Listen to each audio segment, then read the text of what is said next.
Rencontre entre les partenaires au développement et le ministère en charge de l'intégration.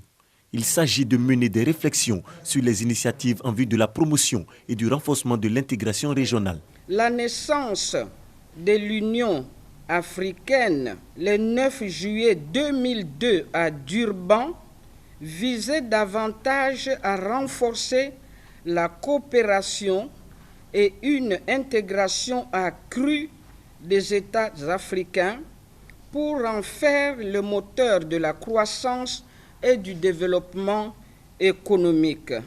L'indice de l'intégration régionale en Afrique porte sur les 5 dimensions d'intégration régionale.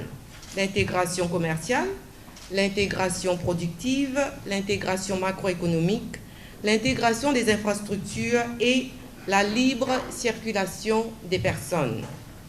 Vous ne serez pas surpris d'apprendre que la Côte d'Ivoire occupe la première place dans le classement de l'indice d'intégration régionale en Afrique. Nous saluons cette performance.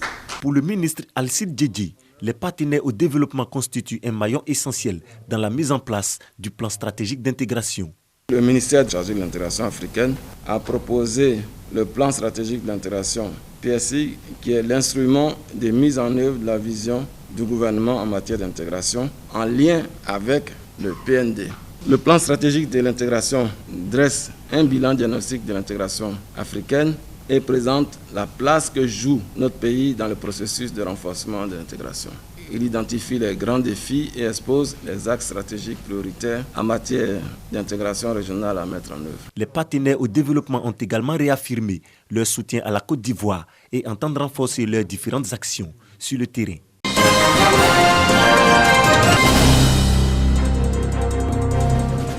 Des journalistes et hommes de médias sensibilisés sur la lutte contre le diabète, un panel sur la prévention et le traitement de cette maladie. L'initiative est du réseau des professionnels des médias, des arts et des sports engagés pour la lutte contre le sida et les autres pandémies en Côte d'Ivoire. Les partenaires accompagnent l'État, mais nous, en tant que journalistes, nous avons aussi notre mot à dire à travers nos émissions, à travers nos reportages, à travers également des activités terrain, comme celle de ce jour, qui est la journée de mobilisation des médias contre le diabète.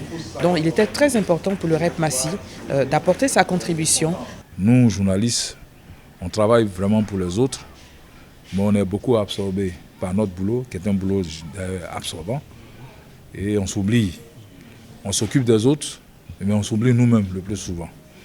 Et ce genre d'initiative nous permet vraiment de faire des contrôles de façon, je dirais, inopinée, pour nous permettre vraiment de savoir à quel niveau nous sommes au niveau du corps.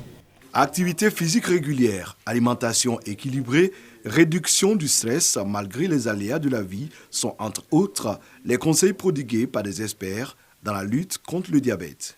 Le diabète, c'est une maladie silencieuse. En général, il n'y a pas de signes. Quand il y a des signes, c'est que ça arrive à un certain niveau.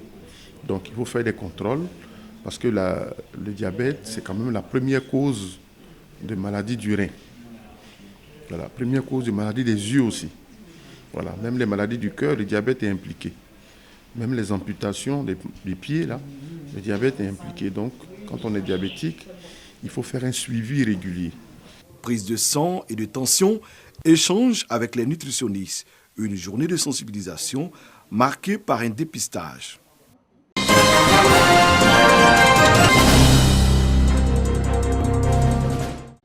Un partenariat entre l'ISTC Polytechnique d'Abidjan et l'Institut national de l'audiovisuel de Paris pour former les journalistes reporters d'images. En journalisme, le JRI regroupe 3 spécialités primordiales, le cadrage, la rédaction et le montage.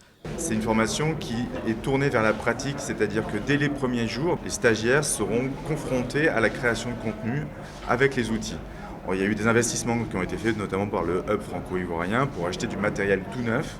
Donc ça veut dire que tous les apprenants auront du matériel pour réaliser des images, pour monter, pour faire de l'enregistrement, pour faire leur travail déjà de journaliste. À la fin de formation, vont dans les rédactions, ce qui va leur mettre le pied à l'étrier ensuite pour trouver du travail.